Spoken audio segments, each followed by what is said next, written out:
नमस्कार दोस्तों, स्वागत है आप लोगों का आज के करंट अफेयर विश्लेषण के सेशन में। आज दिनांक 12 सितंबर 2020 मैं कपिल मित्तल आप लोगों के लिए लेके आया हूँ देश विदेश की महत्वपूर्ण न्यूज़ पत्रिकाओं से जो भी आईएएस और पीसीएस के रिलेवेंट न्यूज़ आर्टिकल्स और उनका विश्लेषण।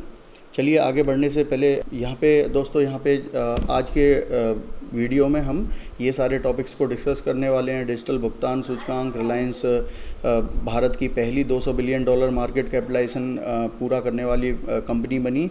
भारत चीन सीमा तनाव के लिए यहाँ पे 5 सूत्रीय योजना पर सहमत हुए हैं और भारत ने 10वें पूर्वी एशिया विदेश मंत्री शिखर सम्मेलन में हिस्सा लिया। इंडिया पोस्ट ने 5 स्टार विलेज योजना शुरू की और अंबाला में राफेल फाइटर जेट्स का जो है औपचारिक रूप से भारतीय वायुसेना में शामिल किया गया। तो ये सारे वीडियो जो टॉपिक्स हैं आज के वीडियो में हम कवर करने वाले हैं। चलिए आगे बढ़ने से पहले जो भी लोग हमारे चैनल पे नए हैं वो फटाफट से इस जो हमारे चैनल है इसको सब्सक्राइब कर दीजिए और वीडियो को लाइक कीजिए और ज़्यादा से ज़्यादा शेयर कीजिए जिससे इसके बेनिफिट ज़्यादातर लोगों तक पहुंच सकें। चलिए दोस्तों आगे बढ़ते हैं। तो पहला आर्टिकल है हमारा डिजिटल भुगतान सूचकांक डीपीआई क्या है। तो ये आरबीआई ने लॉन्च किया है 10 सितंबर 2020 को जो है घोषणा की है एक डिजिटल पेमेंट्स इंडेक्स की और ये यहाँ पे लॉन्च किया है। और बेसिकली इसका जो इसकी ज़रूरत है वो ये है क्योंकि डिजिटल भुगतान जो है ये लॉकडाउन जो डीमोनेटाइजेशन हुआ तो उसके बाद इसकी डिजिटल भुगतान की जो संख्या है वो बहुत ज़्यादा बढ़ी है और इसकी तादाद बढ़ गई है। और वैसे भी हमारी भारतीय सरकार का जो जोर है वो डिजिटल भुगतान पे बहुत ज़्यादा है, ठीक है। और इसी के लिए क्या है यहाँ पे इसके जो भी मोड्स हैं जैसे हमारा यूपीआई है, यूनिफाइड पेमेंट इंटरफेस है, आधार इनेबल्ड पेमेंट इंटरफेस है, ठीक है। और जैसे भीम है और आपके डेबिट कार्ड, आपके ऑनलाइन बैंकिंग, क्रेडिट कार्ड, तो बहुत सारे इसके मोड्स हैं। तो इनके लिए यहाँ पे कौन सा मोड ठीक है, कौन सा ठीक नहीं है, किस में जो कस्टमर्स हैं ज़्यादा यूज़ कर रहे हैं, तो इन सब विषयों का जो विश्लेषण है, किस प्रकार की ये सुविधाएं दे रहे हैं, क्या चार्जेस ये चार्ज कर रहे हैं, तो ये सब का विश्लेषण के आधार पर यहाँ पे एक डिजिटल भुगतान सूचकांक ये बनाया गया है। तो इसके विषय में प्रमुख बिंदुओं पर बात करें तो डीपीआई कई मापदंडों पर आधारित होगा। यह विभिन्न डिजिटल भुगतान मोड के प्रवेश और गहनता के बारे में सटीक आकलन करेगा और यह डिजिटल खाई के अंतर को पाटने में मदद करेगा। कहने का मतलब जो फिजिकल जो ट्रांजैक्शंस हैं और डिजिटल ट्रांजैक्शंस हैं इनके बीच के अंतर को, और जो अभी भी जो फिजिकल ट्रांजैक्शंस हैं इसकी तादाद बहुत ज़्यादा है, ठीक है। और जब इसके बेनिफिट्स आएंगे और रियल बेनिफिट्स निकल के आएंगे तो लोग इसको और ज़्यादा प्रभावी तरीके से यूज़ कर पाएंगे। डिजिटल भुगतान को बढ़ावा देने के लिए यहाँ पे एक समिति गठित की गई थी जिसकी अध्यक्षता जो है नंदन नीलेकणी ने की थी। ये दोस्तों ये नंदन नीलेकणी वही हैं जो ये पहले इन्फोसिस के चेयरमैन रह चुके हैं और इन्फोसिस के फाउंडर्स में से एक हैं। और इनको ही जो है यहाँ पे जो हमारा आधार है सभी का जो इलेक्ट्रॉनिक जो डेटा है, बायोमेट्रिक डेटा, तो वो जो आधार है वो भी इन्होंने ही डेवलप किया था, आधार सिस्टम, ठीक है। तो इनकी सिफारिश के आधार पर ही ये डिजिटल भुगतान सूचकांक लाया गया है। डीपीआई सूचकांक जो है ये गरीबी और आर्थिक असमानता में कमी ला सकता है। यह एक समग्र स्कोरिंग प्रणाली है और यह उपभोक्ता और हितधारकों दोनों को निम्नलिखित स्थानीय क्षेत्र के विकास में बेहतर अध्ययन करने की अनुमति देगा। तो भूमिका और स्वरूप क्या है, व्यवस्था कैसी है, इसकी लोगों तक पहुँच, ये जनसांख्यिकी के डेटा देगी, मतलब कौन कितने लोग किस मोड को यूज कर रहे हैं, किस प्रकार से कर रहे हैं, ठीक है, उनकी फ्रीक्वेंसी क्या है, स्वीकृति संबंधी वृद्धि, ठीक है। और इसके अलावा यह जो है ये आरबीआई का एक नया स्व नियामक संगठन जो है सेल्फ रेगुलेटरी ऑर्गेनाइजेशन भी स्थापित करेगा और यह भुगतान क्षेत्र के हितधारकों के बीच संचार को बढ़ाने का काम करेगा, मतलब उनके बीच कम्युनिकेशन गैप को कम करेगा, ठीक है। डीपीआई की आवश्यकता क्या है, तो यहाँ पे डिजिटल भुगतान प्रणाली जो है भारत में तेज़ी से ग्रो कर रही है, इसीलिए ये डीपीआई के लॉन्च के साथ बैंक और भुगतान कंपनियों को अपने उपयोगकर्ता जो हैं आधार को मैप करने का अवसर मिलेगा, मतलब उनको आपस में लिंक करने का। उपयोगकर्ता यह निष्कर्ष निकाल सकते हैं भुगतान करने के लिए कौन से चैनल उपभोक्ताओं के लिए अधिक लोकप्रिय हैं और डिजिटलीकरण के स्तर और सीमा को मैप करने में भी मदद करेगा, ठीक है। और बैंकों के लिए शहरी और ग्रामीण क्षेत्रों में डिजिटल चैनलों का उपयोग के पैटर्न को समझना फ़ायदेमंद होगा। यहाँ पे हम बात करें सेल्फ रेगुलेटरी ऑर्गेनाइजेशन SRO क्या है, तो यह स्वनियामक है, मतलब सेल्फ रेगुलेटरी है, नाम से ही पता चल रहा है, और गैर सरकारी संगठन है। ये आपके लिए इंपॉर्टेंट है, ये क्या है, ये एक NGO है, और जिसे स्टैंड अलोन उद्योग पेशेवर नियमों और मानकों को बनाने और लागू करने की शक्ति प्रदान की गई है। चलिए दोस्तों आगे बढ़ते हैं, बहुत ही इंपॉर्टेंट है ये। रिलायंस आजकल बहुत ही न्यूज़ में है। मुकेश अंबानी जो इसके हेड हैं, इसको लगातार कुछ इनोवेटिव आइडियाज़ लेके आ रहे हैं, और उन्होंने कुछ ऐसी बिजनेस टेक्निक्स यूज़ कर रहे हैं, इनोवेशन, ये रिलायंस बड़ी तेज़ी से ग्रो कर रही है, ठीक है। और आपको पता होना चाहिए कि पिछले 3 से 4 महीने के अंदर रिलायंस ने अपना मार्केट कैपिटलाइजेशन लगभग 3 गुना करीब कर लिया है, ठीक है, और बड़ी तेज़ी से ये ग्रो कर रही है। तो यहाँ पे हम बात करते हैं, ये $200 बिलियन का जो मार्केट कैपिटलाइजेशन है उसे पार करने वाली पहली भारतीय कंपनी बन गई है, और ये बहुत ही महत्वपूर्ण बात है इंडिया के लिए और गौरव की बात है। तो ये मुंबई स्थित, यहाँ इसका हेडक्वार्टर कहाँ है, मुंबई में है हेडक्वार्टर। तो ये हमारी बहुराष्ट्रीय कंपनी है, मल्टीनेशनल कंपनी है, ठीक है, और Reliance industries limited RIL short में बोलते हैं। और अमेजन जो है, ये अभी हाल ही में ये $200 बिलियन क्यों पूरा हुआ है, क्योंकि इससे पहले यहाँ पे हम बात करें जो रिलायंस है, रिलायंस के ऊपर करीब 1.5 लाख पौने 2 लाख करोड़ का इस पर क्या था, ये कर्जा था।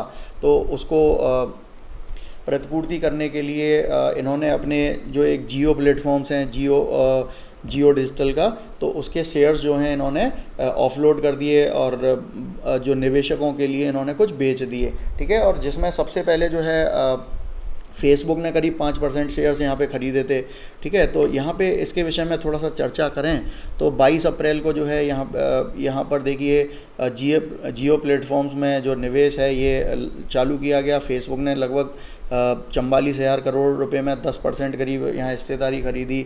सिल्वर लेक हैं, इन्होंने देखिए 5,655 करोड़ में 1.15% खरीदा।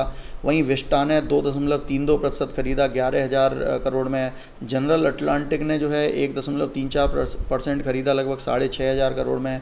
वहीं KKR ने जो है ये 11,367 करोड़ रुपए में 2.32% खरीदा। और यहाँ पे देखिए मुबादला ने जो है ये 9,000 इन्वेस्ट किए। सिल्वर लेक ने दोबारा यहाँ पे इन्वेस्ट किए हैं 4,500 करोड़, पहले भी किए हैं। और यहाँ पे 5,500 करोड़ जो हैं ADIA ने इसमें, TPD ने 4,500, एल कैटरटन लगभग 2,000 crore, 11,000 crore PIF। Intel capital ने यहाँ पे 0.39% के लिए यहाँ पे लगभग 2,000 करोड़ यहाँ इन्वेस्ट किए हैं। क्वालकॉम ने 730 करोड़। तो इस तरीके से बहुत सारे इन्वेस्टर्स ने यहाँ पे बहुत छोटे छोटे इसके जो हैं शेयर्स ख़रीदे हैं, और इसके चलते क्या है, रिलायंस जो है पूरी तरीके से ऋण मुक्त हो गई और इसके पास सरप्लस आ गया। और यही बात करें तो अब जो अगला मुकाम है, अगला मुकाम ये है कि इनकी देखिए बहुत सारी सब्सिडरीज़ हैं। जैसे यहाँ पे इन्होंने रिलायंस जियो प्लेटफॉर्म्स में इन्होंने बहुत सारा ये ऑफलोड कर दिया है, बेच दिया है। इसके माध्यम से ये क्या है, ये सब्सिडरी हैं। पेरेंट इनकी कंपनी कौन सी है, RIL, ठीक है, और RIL की सब्सिडरी हैं, इनके कुछ शेयर्स बेच दिए हैं। अब बारी आई है ये रिलायंस रिटेल की, किसकी, रिलायंस रिटेल।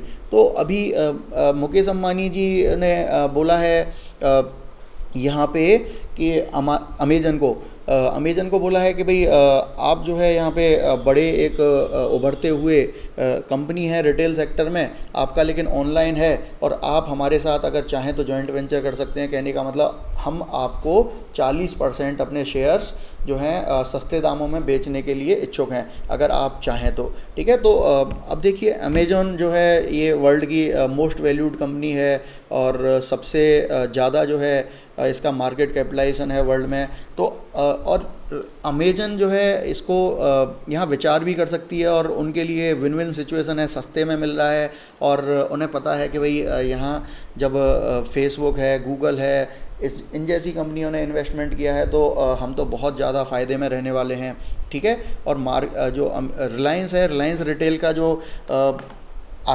वर्तमान में जो ऑर्गेनाइज सेक्टर है या फिर हम कहें रिटेल सेक्टर में लगभग 40% का यहाँ पे क्या है, भारतीय मार्केट का लगभग 40% पर कब्जा है। ठीक है, तो और ये आगे दिन प्रतिदिन जो है ये बढ़ने वाला है, तो इसीलिए अमेजन के लिए फ़ायदेमंद डील होगी। तो अभी इस पर कोई भी डिसीजन नहीं आया है अमेजन की तरफ से, लेकिन इसकी वजह से यहाँ पे इसका मार्केट कैपिटलाइजेशन बहुत तेज़ी से बढ़ा है और शेयर में तेज़ी देखी गई है। तो दोस्तों यहाँ पे ये हमारा समाप्त होता है। तो यहाँ पे रिलायंस की मेजर सब्सिडरीज़ के बारे में देख लीजिए, क्वेश्चन आ सकता है। तो जियो प्लेटफॉर्म्स हैं, जियो पेमेंट बैंक है, रिलायंस रिटेल है, रिलायंस पेट्रोलियम है, नेटवर्क 18 ग्रुप है। जो आपके नेटवर्क 18 ग्रुप के तहत आपके काफ़ी सारे न्यूज़ चैनल्स आते हैं, बहुत सारे एंटरटेनमेंट के चैनल्स हैं। ठीक है, फुटबॉल स्पोर्ट्स डेवलपमेंट लिमिटेड है, एक कंपनी है जो फुटबॉल के डेवलपमेंट के लिए है, मुंबई इंडियंस क्रिकेट के लिए है, और आलोक इंडस्ट्रीज़।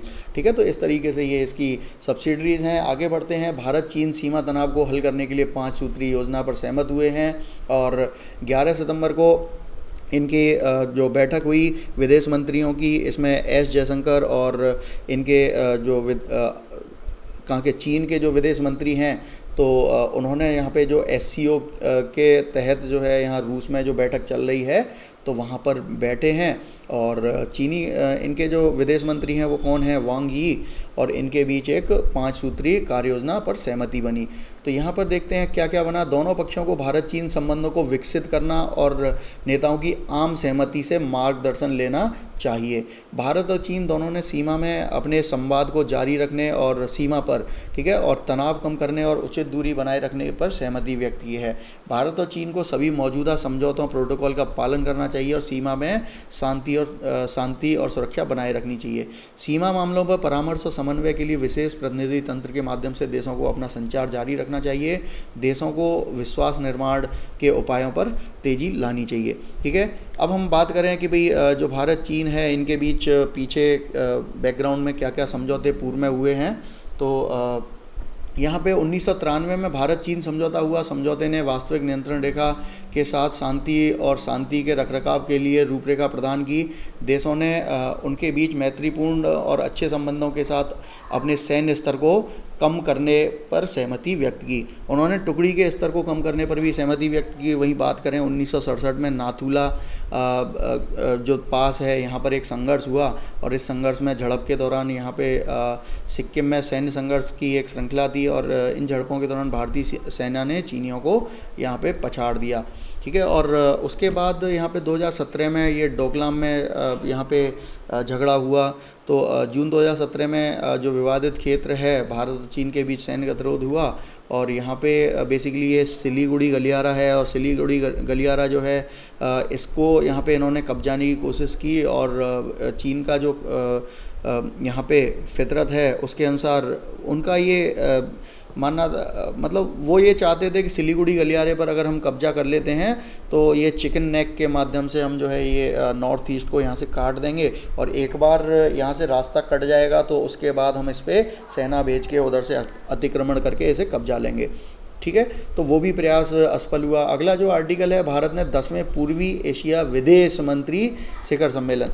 दोस्तों यहाँ पे महत्वपूर्ण ये है कि पूर्वी एशिया, यहाँ कंफ्यूज नहीं होना है, पूर्वी एशिया ये है विदेश मंत्री शिखर सम्मेलन। ये विदेश मंत्री शिखर सम्मेलन 10वां है, और अभी तक कुल 14 ईस्ट एशिया समिट्स हो चुकी हैं, और 15वीं जो है ये नवंबर 2020 में होनी है। ठीक है, और ये 14वीं जो है 2019 में हो चुकी है। ये विदेश मंत्रियों का शिखर सम्मेलन है। ठीक है, तो यहाँ पे हमारे विदेश राज्य मंत्री हैं वी मुरलीधरन, और इन्होंने इसमें पार्टिसिपेट किया है। तो दोस्तों यहाँ बात करते हैं ईस्ट एशिया समिट की। तो ये ईस्ट एशिया समिट क्या है, तो ये एक रीजनल फोरम है। ये क्या है, एक रीजनल फोरम है, रीजनल फोरम। ठीक है, क्षेत्रीय मंच है।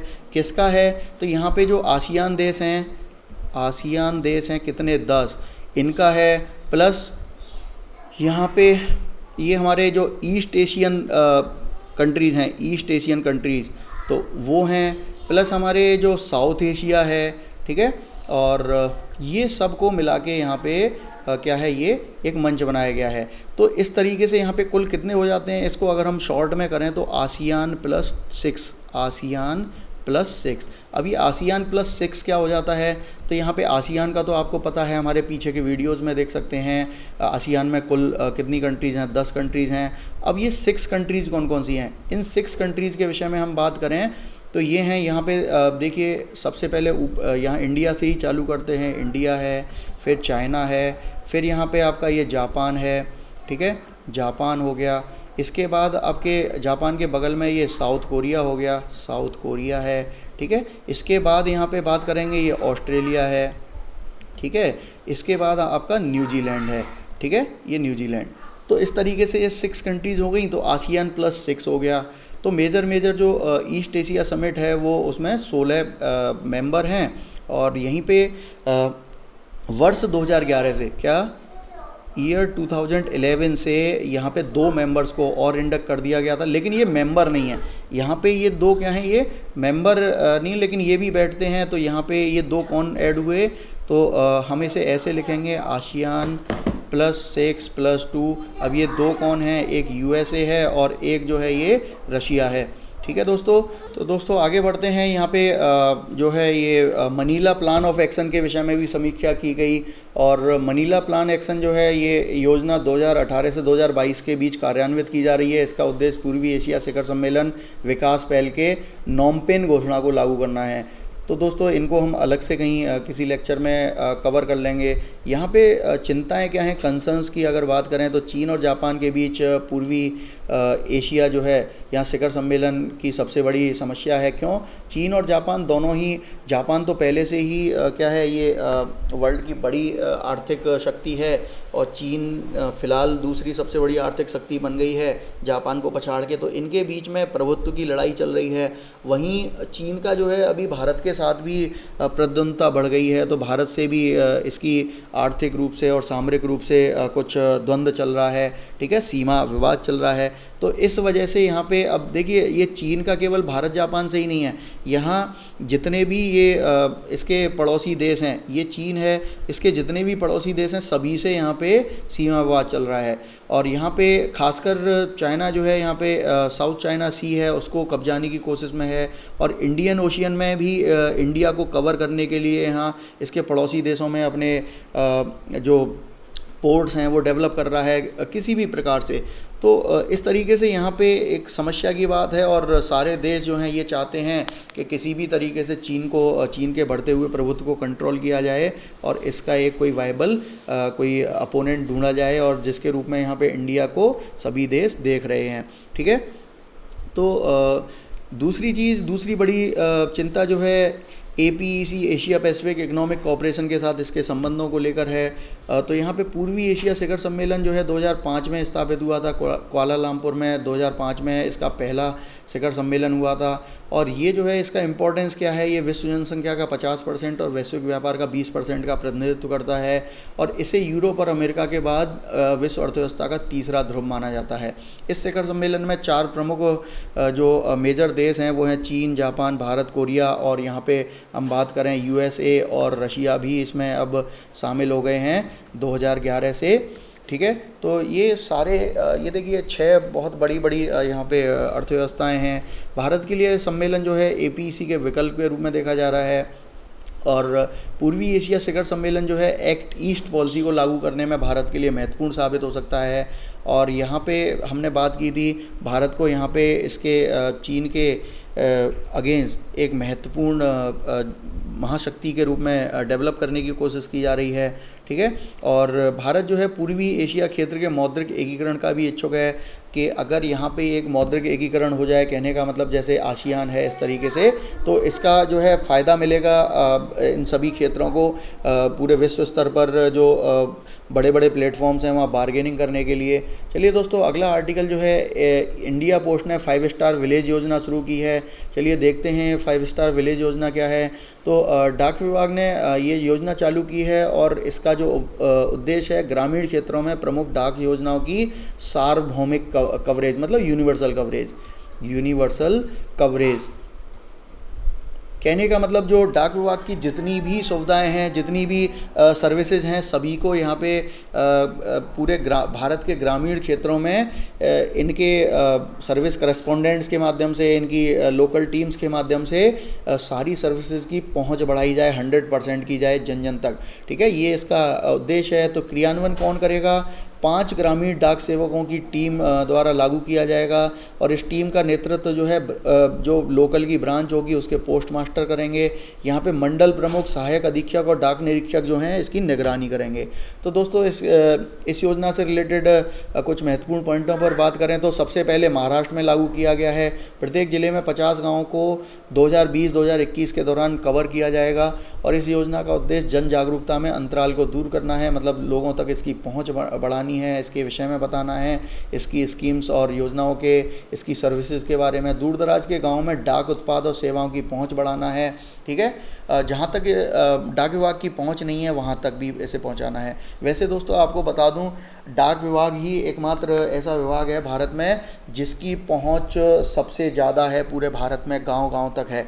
ठीक है, तो इस योजना के तहत सभी डाक उत्पाद और सेवा जो हैं ग्रामीण स्तर पर उपलब्ध होंगी, उनका विपणन होगा, रिटेलिंग होगी और उनका प्रचार किया जाएगा। शाखा कार्यालय खोले जाएंगे जो वन स्टॉप शॉप के रूप में काम करेंगे, मतलब वहीं से बैंकिंग से लेके पोस्टल सेवाएं और जितनी भी जो इंश्योरेंस की सेवाएं हैं, सरकार की जो पब्लिक के लिए कुछ जो गरीबों के लिए योजनाएं हैं, वो सारी सब यहाँ से उनके बेनिफिट्स मिल सकेंगे। यह ग्रामीणों की सभी डाकघर संबंधी ज़रूरतों को पूरा करेगी। 5 स्टार योजना निम्नलिखित उपयोजनाओं या पहल की निगरानी करेगी। बचत बैंक खाते हैं, आवर्तक खाते हैं, ठीक है, एनएससी है, केवीपी है, बहुत ही ये प्रचलित प्रमाण पत्र हैं, सुकन्या समृद्धि खाते हैं, पीपीएफ खाते हैं। भारतीय डाक भुगतान बैंक जो है इसके खातों से जुड़े हुए जो पोस्टेड डाकघर बचत खाता है, ठीक है, डाक जीवन बीमा पॉलिसी है, ग्रामीण डाक जीवन बीमा पॉलिसी है। वहीं देखिए इम्पॉर्टेंट है प्रधानमंत्री सुरक्षा बीमा योजना खाता, प्रधानमंत्री जीवन ज्योति बीमा योजना खाता, ये जो कि गरीबों के लिए हैं। ठीक है, और गाँव को प्रदर्शन आधारित स्टार रेटिंग भी प्रदान की जाएगी, मतलब इनकी रेटिंग भी की जाएगी कि कहाँ पे कैसी तो ये स्टार रेटिंग जो है इसकी गुणवत्ता में वृद्धि करने में सहायक होगी। ठीक है, और अंबाला में जो है राफेल फाइटर जेट्स का जो है औपचारिक रूप से भारतीय वायुसेना में शामिल किया गया है। 10 सितंबर को ये किया गया है और यह विमान 17 स्क्वाड्रन में शामिल किए गए हैं जिसे गोल्डन एरोज कहा जाएगा। क्या कहा जाएगा? Golden arrows. तो ये वायुसेना की 17 स्क्वाड्रन में ये शामिल किए गए हैं। और याद रहे 27 जुलाई 2020 को फ्रांस से पहले 5 भारतीय वायुसेना के जो राफेल विमान हैं ये अंबाला पहुंचे थे। ठीक है, और इसकी हम बात करें राफेल के विषय में, RAFFLE, तो राफेल के विषय में काफ़ी यहाँ पे कांग्रेस के जो राहुल गांधी जी हैं, माननीय राहुल गांधी जी, तो उन्होंने यहाँ पे काफ़ी विवाद क्रिएट करने की कोशिश की थी और जिसको सुप्रीम कोर्ट ने डिक्लाइन कर दिया था और उन्होंने क्लीन चिट दे दी थी सरकार को, नहीं इनकी डील जो है एकदम सही है, कहीं कुछ गड़बड़ नहीं है। तो पूरी जांच के बाद सुप्रीम कोर्ट ने बोला था। तो भारत सरकार ने 36 राफेल लड़ाकू विमान जो हैं इनकी खरीद के लिए फ्रांस के साथ एक क्या किया था, इंटर गवर्नमेंटल कॉन्ट्रैक्ट किया था। याद रहे भारत ने किसी कंपनी के साथ नहीं किया था, भारत भी देश है और फ्रांस भी देश है, तो दोनों देशों ने समझौता किया था। फ्रांस जो है अपनी कंपनी से करेगा। ठीक है, और यह सौदा जो है ये लगभग 7.87 बिलियन यूरो, यहाँ ये यूरो है, डॉलर नहीं है, इतने का ये इसकी लागत कॉस्ट आएगी भारत के लिए। सभी राफेल की डिलीवरी 2022 तक पूरी होनी है। 2022 तक जो है ये इसके 32 स्क्वाड्रन में ले जाया जाएगा। ठीक है, और राफेल जेट जो है ये किस कंपनी द्वारा बनाया जा रहा है? डसॉल्ट के द्वारा बनाया जा रहा है। ये फ्रांसीसी ट्विन इंजन टेक्नोलॉजी पर बेस्ड है। बहुभूम का मतलब मल्टी रोल है, ये मल्टी रोल। ठीक है, और मल्टी रोल मतलब ये होता है ये कई तरीके के काम कर सकता है और डसॉल्ट एविएशन द्वारा डिज़ाइन किया गया है, निर्मित है और सबसे ख़ास बात जो है, ये जो भारत सरकार ने जो डील की है, इसमें केवल ये राफेल ही नहीं आएगा, राफेल के साथ इसमें लगने वाले युद्धक सामग्री यहाँ हैं, जो अटैकिंग में मिसाइल्स हैं, बहुत सारे राडार वाडार हैं, बहुत सारी सुरक्षा और जो युद्धक सामग्री है वो सारे उपाय इसमें शामिल होके आएंगे। ठीक है। और वहीं बात करें जो कांग्रेस के टाइम पे जो डील चल रही थी, कांग्रेस ने कोई भी डील फाइनलाइज नहीं की थी, लेकिन उनके में केवल राफेल आ रहा था और कोई भी हथियार और कोई भी सुरक्षा साजो सामान नहीं आ रहा था, और इसी वजह से उन्होंने इस बात का लाभ लिया और पब्लिक को गुमराह करने की कोशिश की थी। चलिए दोस्तों, यहाँ पे राफेल क्या क्या काम कर सकता है as a multi role combat vehicle, तो ये हाई वर्चस्व हवाई टोही विमान के रूप में काम कर सकता है, ग्राउंड सपोर्ट कर सकता है, इन डेप्थ स्ट्राइक कर सकता है, मतलब बहुत भीतर के क्षेत्रों में जाके एंटी शिप स्ट्राइक कर सकता है, शिपों को विध्वंस कर सकता है, परमाणु निवारक मिशन में जा सकता है। ठीक है। इसे डसॉल्ट द्वारा एक ओमनी रोल, ओमनी का मतलब है हर तरीके का कार्य, हर तरीके का कार्य यह कर सकता है। और इसकी जनरेशन की बात करें तो दोस्तों, अभी जो फाइटर प्लेन्स हैं उनकी 5th जनरेशन तक के प्लेन्स उपलब्ध हैं मार्केट में, तो ये 4.5 जनरेशन का जेट है, तो ये आपको याद रहना चाहिए। और दूसरा, एक और महत्वपूर्ण चीज़, इसकी स्पीड कितनी है, तो इसकी स्पीड है 1.8 मैक। ठीक है। तो ये इससे अधिक गति से ये उड़ान बढ़ सकता है। अब दोस्तों, यहाँ पे आप मैक की बात करेंगे, मैक क्या है, तो 1 मैक होता है 343 मीटर पर सेकंड की स्पीड, और ये किसकी स्पीड होती है, ये ध्वनि की स्पीड होती है, ध्वनि की गति। ठीक है। जो हमारी साउंड है वो इस गति से ये चलती है। तो इससे 1 मैक से जो इसे हम सोनिक स्पीड भी बोलते हैं, क्या बोलते हैं, सोनिक स्पीड। ठीक है। और इससे अधिक की जो स्पीड होती है उसे सुपरसोनिक स्पीड बोलते हैं। तो एक तरीके से ये क्या है, ये सुपरसोनिक स्पीड से ये चलता है। जैसे हमारी सुपरसोनिक स्पीड की बात करें तो हमारी ब्रह्मोस मिसाइल्स हैं, जो दुनिया में सबसे अत्याधुनिक मिसाइल्स हैं। ठीक है। और जो हमने रूस और भारत का जॉइंट वेंचर है, तो वो भी हमारी सुपरसोनिक स्पीड से चलती हैं। चलिए, इसके विषय में थोड़ा सा और बात करें तो राफेल वायुसेना में किसी भी अन्य जेट की तुलना में अधिक ईंधन और हथियार ले जा सकता है। इसी वजह से इसकी रेंज भी अच्छी है, और ये ज़्यादा हथियार ले जा सकता है, तो ये ज़्यादा खतरनाक भी है हमारे दुश्मन के लिए। इसमें सबसे उन्नत मीटियोर मतलब मीटियोर ये मिसाइल हैं, हवा से हवा में मार करने वाली, इनको लगाया गया है। इस मिसाइल में 100 किलोमीटर से अधिक की beyond visual range, beyond visual range का मतलब जो हमें हमारी दिखाई देने की जो रेंज है उससे भी ज़्यादा, हम जितना नहीं देख सकते उतना ये मिसाइल अटैक कर सकती है। राफेल स्कैल्प के साथ आता है, जो 300 किलोमीटर से अधिक की रेंज वाला एक air to ground cruise missile है। तो ये स्कैल्प क्या है, ये क्रूज मिसाइल है, एयर टू ग्राउंड। ठीक है। और ये मतलब हवा से सतह पर अगर आपका कोई दुश्मन है तो उस पर अटैक कर सकता है। 70 किलोमीटर की सीमा के भीतर इसका इस्तेमाल जो है बंकर के तरह के कठोर लक्ष्यों के खिलाफ किया जा सकता है। मतलब ये कहीं पे 70 किलोमीटर की रेंज में कोई बंकर है या कोई भी प्रिसाइज्ड कोई हमारा पॉइंट है तो उस पर अटैक कर सकते हैं।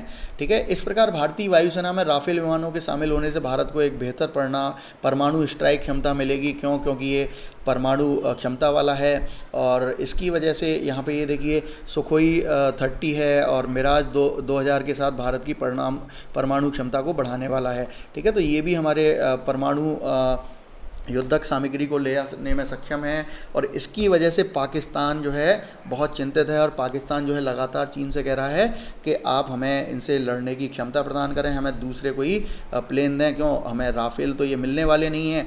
ठीक है। तो इस तरीके से तो दोस्तों यहाँ पे ये आज का सेशन समाप्त होता है, और जो भी लोग हमारे चैनल पे नए हैं फटाफट से हमारे चैनल को सब्सक्राइब कर दीजिए, और फटाफट से वीडियो को लाइक कीजिए, और इसे ज़्यादा से ज़्यादा शेयर कीजिए, जिससे इसके बेनिफिट जो हैं और भी लोगों को मिल सकें। ठीक है। और दोस्तों इसके साथ ही एक और हम वीडियो जो है वाजीराम क्विज के नाम से यहाँ पे डालने वाले हैं, और उसमें हम बहुत सारे अन्य महत्वपूर्ण विषयों को यहाँ पे क्विज के माध्यम से कवर करने वाले हैं। ठीक है। तो आप हमारे अगले वीडियो को भी देखिए लगातार, और यहाँ पे हम इसके अलावा अन्य हमारी कई सारी प्लेलिस्ट हैं जिनमें भी हम बहुत सारा मटेरियल डालते हैं आपके परीक्षा उपयोगी। ठीक है। आप उनको भी खोल के देख सकते हैं। इंग्लिश के लिए हम डेली जो है वर्ड मीनिंग्स यहाँ डालते हैं, तो वो जो है हम ऐसी ट्रिक्स के माध्यम से डालते हैं, मेमोरी मैपिंग ट्रिक्स के माध्यम से, जिनसे वो आसानी से दिमाग में फीड हो जाती हैं और आप उन्हें याद कर सकते हैं। चलिए दोस्तों, फिर मिलते हैं अगले वीडियो के साथ। नमस्कार।